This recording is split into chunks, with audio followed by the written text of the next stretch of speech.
Good evening, ladies and gentlemen. We're going to take a few moments here to share it on our various social media platforms, and then we will be ready to roll. So stay with us. We're going to have a Passover class next Wednesday night. Is Yom Tov. Good evening, ladies and gentlemen. We're going to take a few moments here to share that. Okay. Let me let Marjorie into class. We are now broadcasting live. And so nice to see my friend Shalom's here from New York. We're going to share. Good evening, John. Good evening, Marjorie and Dwayne. Good evening, Chagai and Margot. We finally got the right time, so you didn't mix it up with the fact that Arizona has no daylight savings time. It's great to see you. Good evening, Ruth, who's back from Israel. Let's see who else is here right now. Linda should be on in a moment. We'll give people, it's just 7 o'clock now. So good evening, Kayla Gittel, Karen, come for Pesach. We'd love to see you. Please, everyone mute yourselves if you know how. If not, I'll mute you. And that's just a fact that I'm going to mute you. Good evening, Jane from Illinois. Great to see you.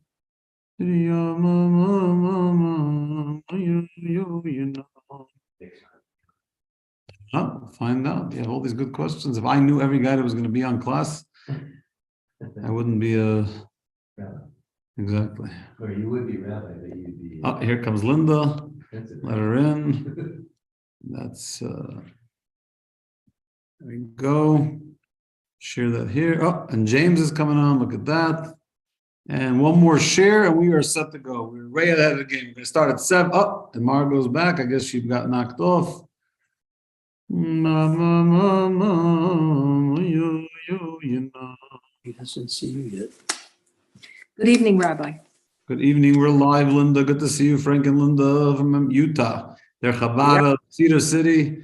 I'm now muting you. Very good. We are live on YouTube, Zoom, and Facebook. Good evening, ladies and gentlemen. We are 1 week countdown. In 1 week and 30 minutes, we will be sitting here in this wonderful shul celebrating Pesach. Good evening, Frank. I see you I see your image.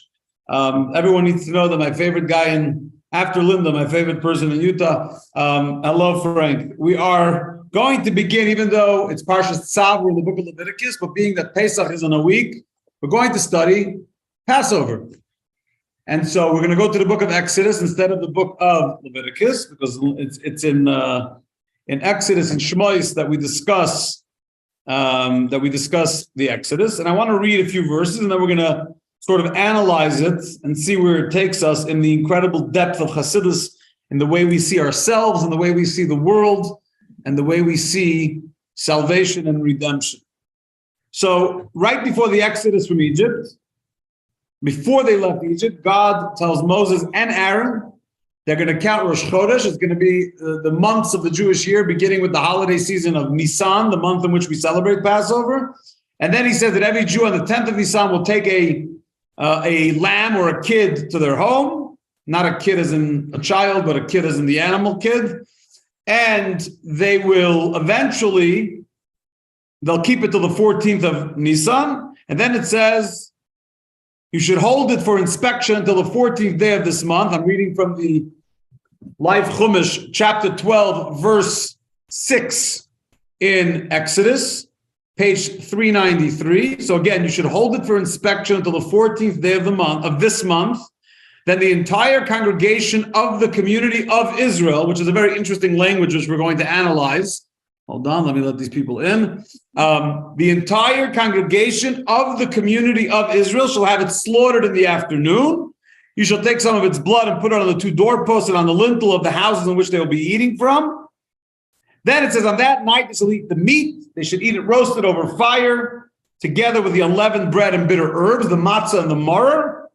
And then there's another verse that I'm going to address tonight where it says, do not eat it undercooked, so no sushi meat, or boiled in water, only roasted over the fire in one piece its head with its legs and with its innards. You shall not leave over any of it until the morning. Meaning it has to be eaten the night of Pesach, the night of the Exodus, and nothing should be left over until the morning.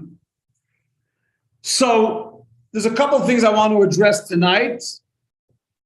Someone at the door? You think so? I thought I heard something.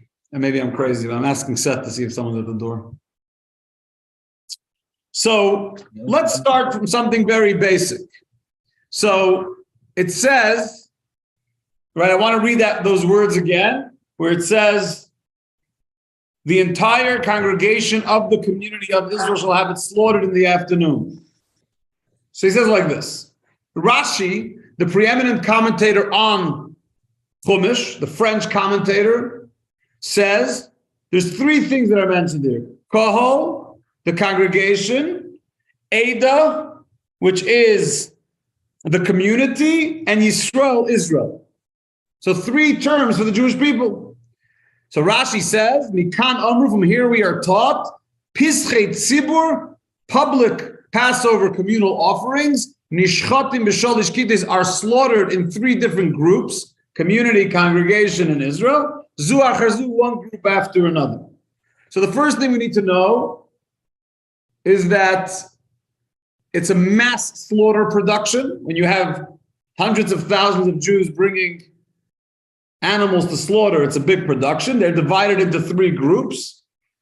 And what this Rashi teaches us is something very unique, specifically to the Paschal Lamb offering, to the Pesach offering that was offered when the Jews left Egypt. And that is, normally offerings are either public offerings, what we call communal offerings, or individual offerings. For example, we've been reading it actually in Leviticus now that we're learning about offerings. So you have, for example, the daily offerings in the tabernacle and the temple. There's two daily offerings, in the morning and the late afternoon.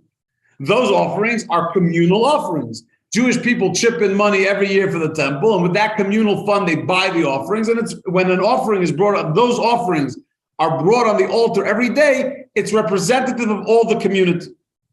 But then you have, for example, a woman who brings an offering after giving birth, or a person that brings an offering after being taken out of captivity, a carbon toad, the Thanksgiving offering. Those are individual offerings, they're not public offerings. When it comes to the Paschal Lamb, to the Pesach offering, we have this unique reality where it's a combination. It has public aspects to it, and it has individual aspects to it. Let's start with the individual, right? So number one, it's not a public offering that uses public funds. Every group of people, every family, and you can take your neighbors along if you feel like your family won't be able to finish the whole animal, but every group purchases the lamb, the kid, with their own money, with their own finances, and only those that are chosen in advance to be officially part of this offering, so whether it's family or also friends, but either way, only they can participate and partake from the eating of that Paschal lamb. So in that sense, on the financial side and on the association side, it's a individual offering. But on the other hand, it has communal aspects to it, that number one, it's brought as a community, meaning everyone's coming together on the same day with the same program. Maybe they're divided into three different groups, but they're doing the exact same thing of bringing their Paschal lamb offering. And the words used in Rashi in the tractate of Psachim is iti b'knufya. They're together as a gang. And that's why, because it has a communal aspect to it, that's why it even overtakes Shabbos. You can't bring an individual voluntary offering on Shabbos because you can bring that any other day of the week. But when it's a communal offering, like the daily offering or the Musaf offering, it's brought even on Shabbos. So being that the Pesach offering has that communal aspect to it, it's permitted to even bring that on Shabbos. And really, that's the two sides of it. On the one hand, it's the whole community coming together on the same day to be represented in the temple with the same type of offering. But on the other hand, the way you purchase the offering and the way you eat the offering is very much individualized. And in a sense, it really represents the dichotomy or the paradox that exists within Jewish life. Jewish life has a very, very strong communal aspect to it. We are, to quote the Alter Rebbe, the founder of Chabad in Lekutei Torah, he says, we are koima achas shlema. We are one bodily organism, meaning the Jewish people are like one body, and each part of us, each one of us is like a limb of that collective organism of the Jewish people. So on the one hand, we are a commune of sorts. But on the other hand, every single human being, as it says in the Talmud and Sanhedrin, is an olam moli. Every single human being is an entire world. So there's the individuality. And that's why it's interesting. The Rebbe addresses this, that when you bring the Paschal Lamb offering, that everyone has to bring it together, right? That everyone comes at the same time in the same 3 different groups. That's only after the Exodus from Egypt. And the first time they did it in Egypt proper, right? Everyone did it in their own home. There was no tabernacle, so everyone did it at home, right? Why is that? Why, for all future generations, when they bring the carbon Pesach, the Paschal Lamb offering, everyone comes together to the Mishkan or to the temple, to the tabernacle or the temple. But in the original Passover, they did it at home. They shechted it at home and did their own thing. So the Rebbe says the logic is very, very simple. When did the Jews become a living collective organism? Very good, Seth. So at Sinai, when we got the Torah, God gifted the Jewish people a set of values, but also turned us into a nation. We went from being a family to being a nation. Now we're collective, now we're interconnected, every single one of us, our brothers and sisters. Right, this morning, a businessman who does business in Bozeman texted me at 4:30 this morning, Montana time. He didn't think I'd see it, but I saw it at 5:15 when I was studying. And he said, 7 of us are landing in Bozeman today for some business, and we're leaving town back to New York tonight. So they're in and out. What's the chances of having kosher dinner? Because a bunch of us keep kosher. So just now, I just came from hosting, in addition to our family, 7 people over at the house for dinner. Tell me another group, a nation in the world, right? Another religion where someone just calls a random pastor and says, by the way, I'm going to be in town. I'm Christian. I'm going to be in town tonight. The 7 of us, can we have dinner at the church? It would never work. It doesn't fly. Jews, somehow that makes sense. No, but it makes sense because we're an organism. We're a collective organism. But that happened at Sinai. And that's why for all future Paschal Lamb, Carbon Pesachs, you have to do it, you have to have that communal aspect to it and do it together at the same time frame, in the same location. But in the original Passover, before we were a nation, we were just a family, a wonderful family, but a family, there was no need for that communal aspect to it. But now I want to get to the language used about how it's offered.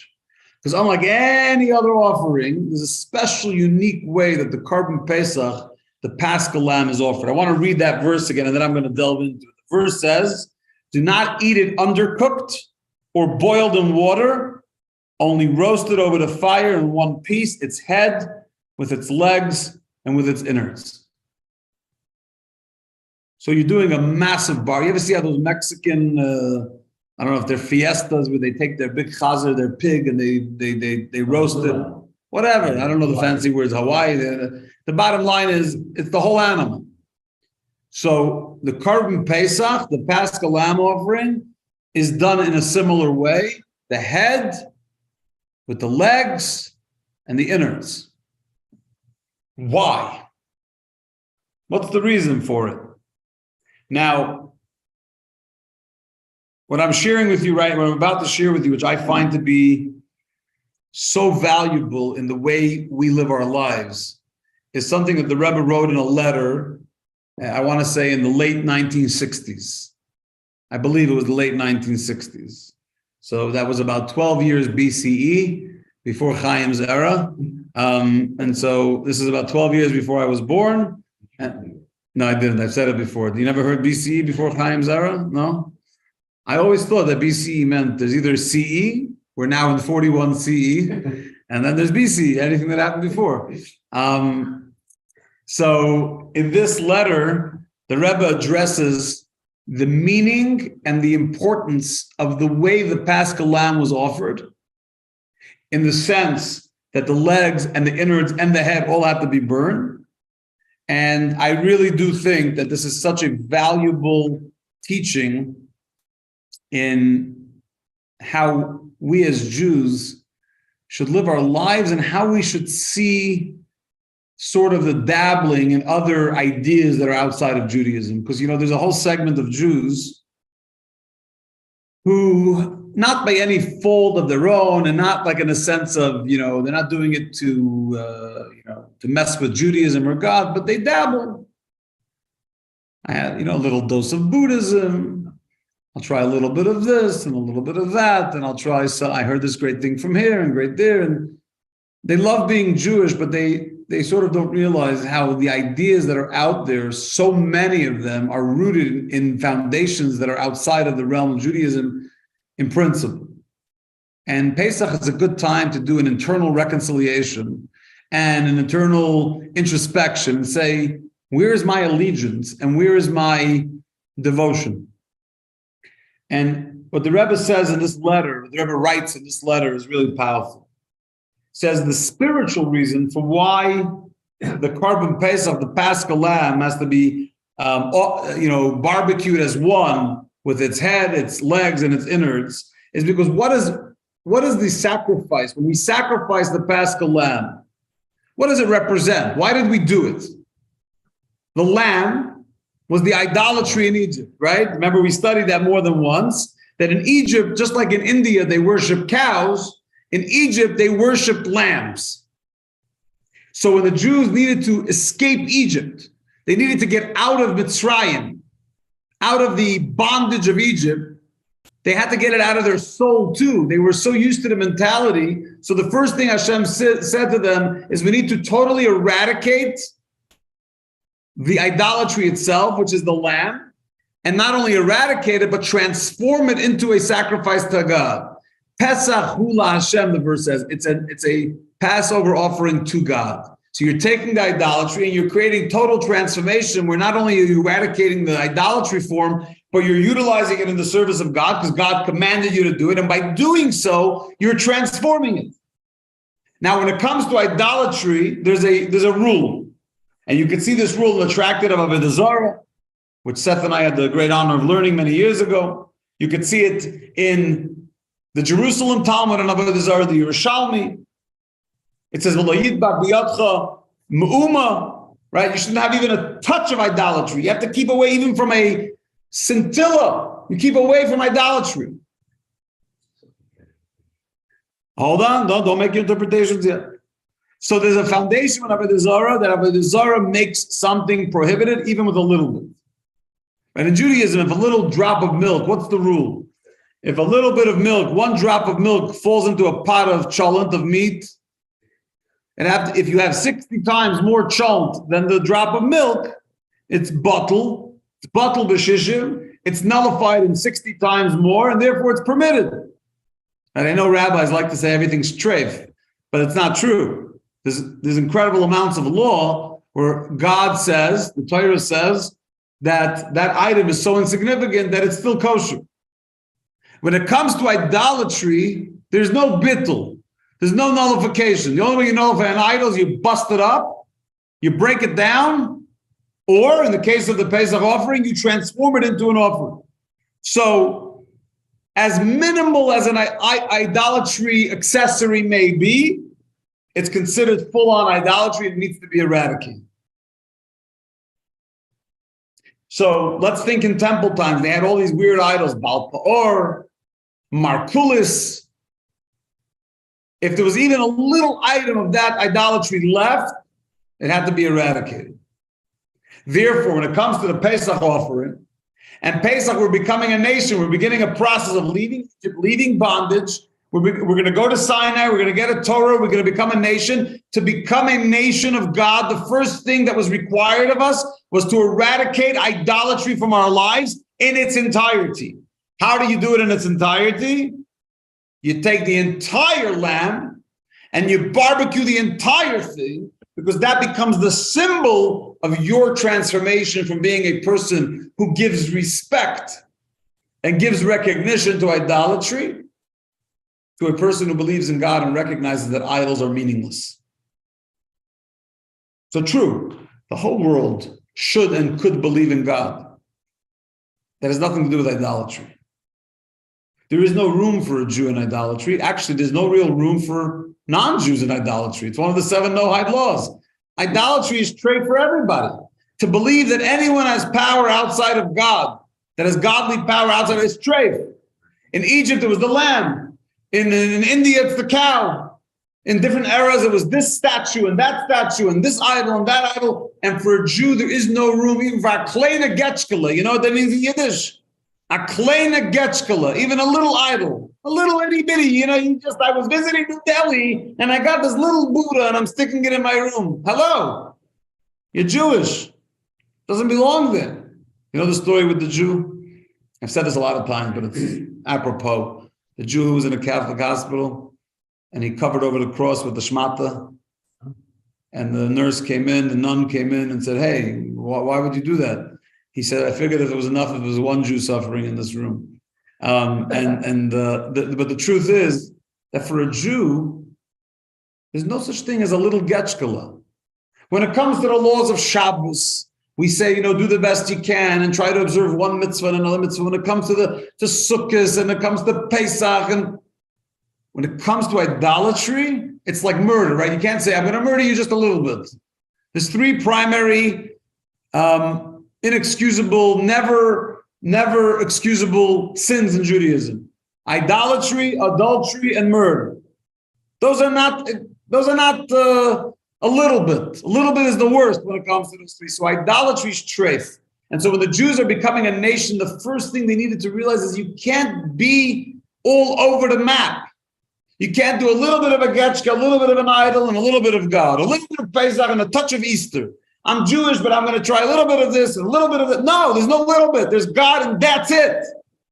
It doesn't mean you shouldn't be respectful. It doesn't mean you shouldn't honor people. It doesn't mean you shouldn't be learned and know what's going on out there. Serving anyone but God for a Jewish treif. Now, obviously, the Jews struggled with this for a long time. In Egypt, before they left, they did this, but, you look throughout the books of Tanakh, the amount of times that Jews ended up with idols, again, all the way till through the Second Temple. I mean, it's crazy. So it was a struggle. But it's really important because it's not about how much you observe Judaism. That's a whole different discussion about baby steps and how we grow in our relationship with God. What this is really about is setting principles that are unbreakable. We always talk to our children, each one of them in their own journey, but mostly as they get older, that if they don't create unbreakable boundaries and foundations in their life, there won't be any limitations on their misbehavior. Every human being needs structure. Doesn't matter whether you call yourself religious or not, you need structure.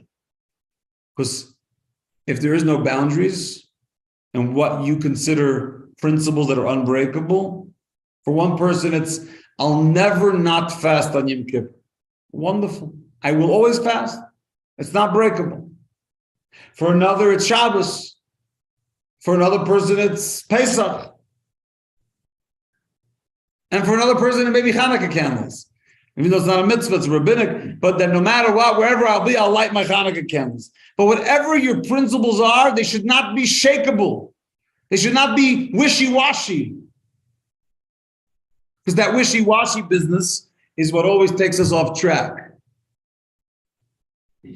Because you say, you know what, I didn't really keep to my principles, but I have other principles. I'll make new principles. That's not a principle. What are your principles? And for a Jew, the most basic of principles, the first two of the Ten Commandments is I am God, your Lord, the belief in one God. Not only belief in God, but belief in the one God, the oneness of God, that He is the only. And the second is interconnected, that there is no other gods. Meaning, of course, there's no other God, but you're not allowed to believe in anything outside of God. Yeah, the Noahites, the Gentiles are obligated to believe that too. Now, if that's your principle and God is trying to imbue you with that idea, the first thing you do is you take the lamb in ganzen, the whole thing, and light it on fire, because that's the message. The entire idol is for God, meaning I'm transforming my life from having anything to do with idolatry, and I'm becoming totally in sync and in recognition of God's oneness. And it's a very, very freeing experience. That's why it's connected to Exodus, to freedom, because there's nothing more freeing than having the structure of foundations. People think if they don't have structure, they don't have foundations, they're free. right? Free love, they said in the late 60s. Again, I wasn't there, it was BCE. But in that era, maybe that's why this letter was from the late 60s that the Rebbe wrote, right? They said that what is freedom? When you don't have structure, you don't have religion, and you don't have any boundaries, that's freedom. And what did they figure out? It took them a few years to realize that all their freedom, they were left with nothing. They had no substance in their life. They had a lot of substances, but they had no substance. They had no structure. They had no relationships that lasted. It was a churban. It was a disaster. Because a life without foundations, without principles, is a life that falls apart. So when we're looking at the foundation of the Jewish people, what we're looking for is how do you give people the structure and the principles and the foundation that they need to survive as a nation? And rule number one when it comes to that in our relationship with God is no idols, no accessories to idols, no a little bit idols. We're extreme when it comes to that. It's treif with no bittul. There's no room for nullification. It's not like you have a little bit, it's okay. No, it's not okay. It's idolatry. That's messing with the principles of our oneness with God. And that's why the Torah specifically emphasizes the head, the legs, and the innards. Why those three specific? Why not the neck? Why not the arms? Why the innards, the legs, and the head? What do they represent? Says the Rebbe in this letter, that when it comes to idolatry, there's idolatry that's connected to the head, which represents when the person bows their head to their intellect, bows their existence, their living to their mind that's in their head, and they turn their brain into the superpower of everything. And boy, do we suffer from that today. People sit pontificating and they say, well, I think, a whole day is with I think. Okay. So you think, you're allowed to think, but what makes your thinking reign supremely? Why is your thoughts the beginning and end of all of humanity's direction? It isn't. But we've turned the brain into a form of idolatry. How about what God thinks? Right? It used to be God created us. The Bible says, the Torah says God created us in his image. And we, Baruch Hashem, turned it around to I created God in my image. You ever hear people say, my God would never say whatever. Really? But he did. What do you mean my God would never say it? He wrote it in his Bible, in his book. So when we turn our brains into the supreme guide for our lives and the lives of those around us, it's a very big danger of idolatry. You can think, you can be open-minded, but don't turn your way of thinking to think that you're more, that you figured things out better than God. Right? God says, keep Shabbos. I don't think it's so important. God says, don't eat chametz on Pesach. I think I'm smarter. God says, don't go seclude yourself with a woman in private because it can lead to many, many sins. I think I'm smarter. Everyone thinks they're smarter than God.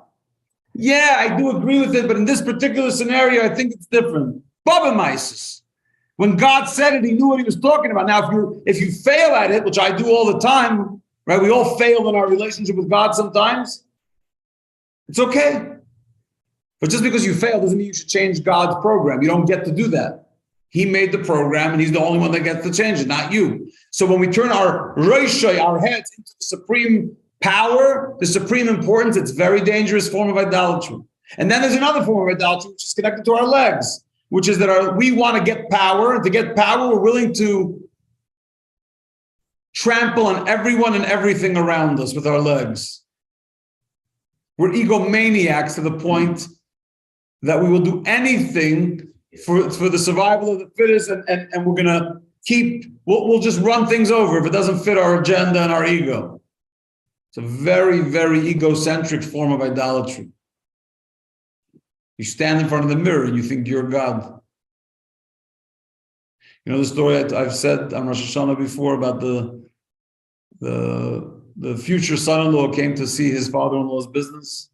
Father-in-law was giving him a tour, and he asks the son-in-law, tell me, my dear, when you marry my daughter, how are you going to provide for your family? He says, oh, don't worry, God will provide. He says, how are you going to buy a car? He says, God will provide. Everything he says, God will provide. when the father of the bride went home that night, his wife asked him, "Tell me, what do you think about our new son-in-law?" He says, "I don't really know, but one thing I know for sure, he thinks I'm God." Right? God will provide, God will provide. And so too often we turn ourselves into a God and we think that we're that important that we can trample everything else in God's creation along the way. And we have all the excuses under the sun for why that's okay, and it's not. So that's the legs. What about the innards?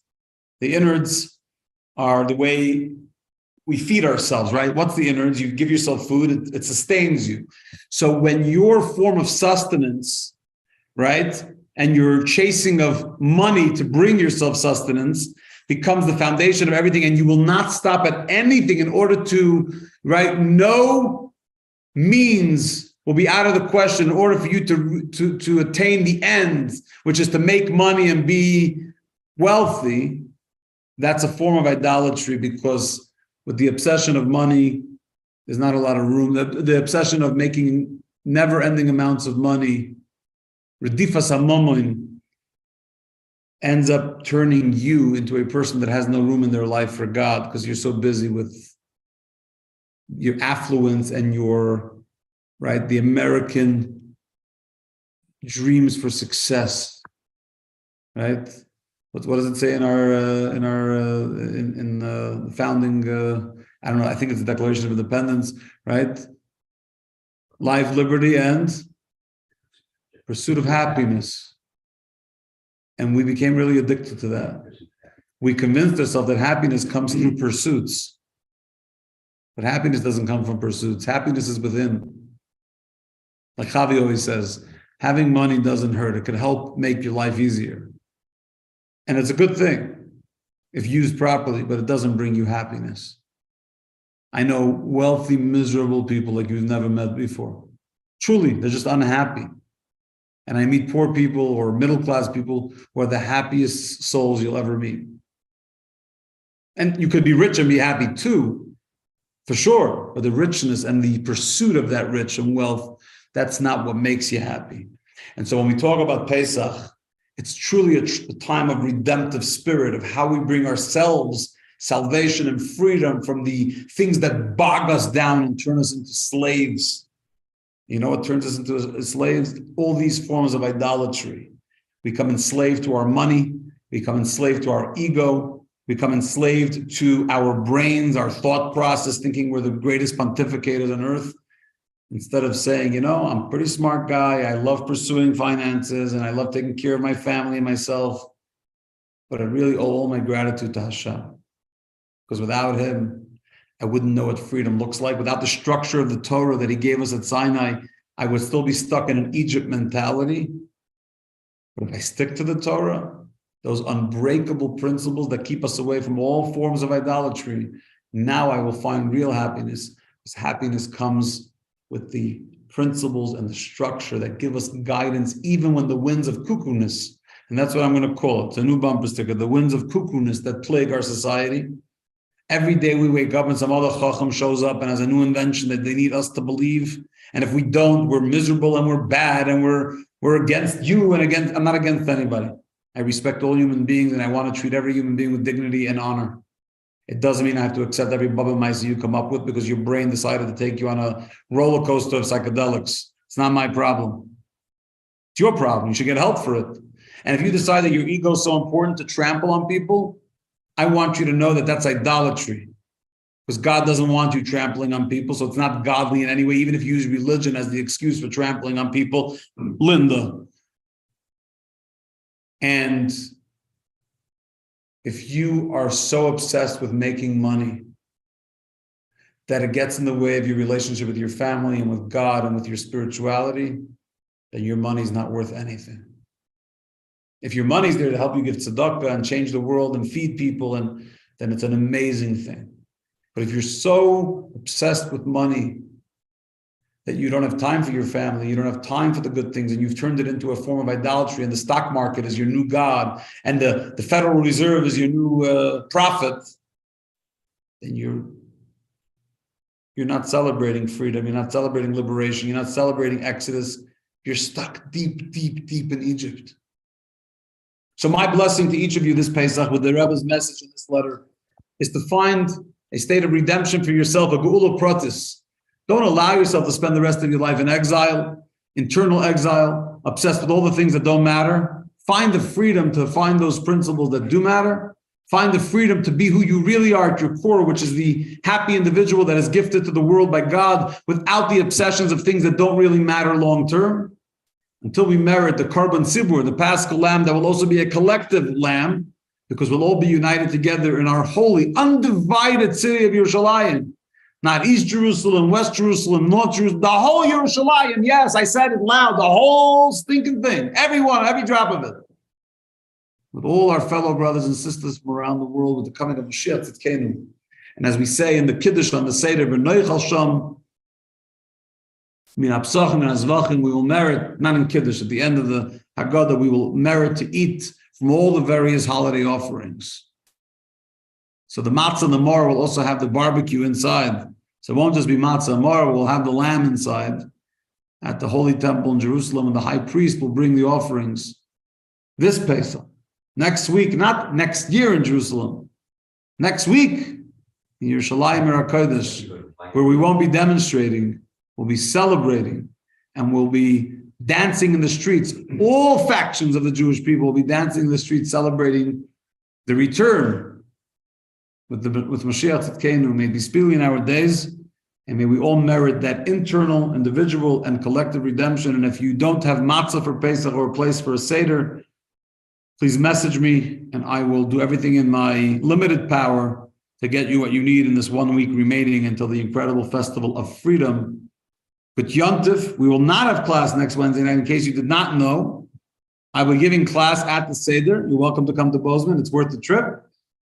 It's a personal plug, as long as you sign up online. And we'll see you back here, I guess, after Pesach. So we won't be on for 3 weeks because two Wednesday nights in a row are Yontif. So we will see you back after Yontif. Have a wonderful 8 days of Yontif. Remember, Pesach's not 1 night, 2 nights, it's 8. It's like Hanukkah, like Adam Sandler would say, 8 crazy nights. And we'll see you back here after Yontif. Good Yontif, Chag Sameach, and have a wonderful holiday. Happy Hanukkah, drink your gin and tonic. Exactly. Drink your gin and tonic, and a happy Hanukkah.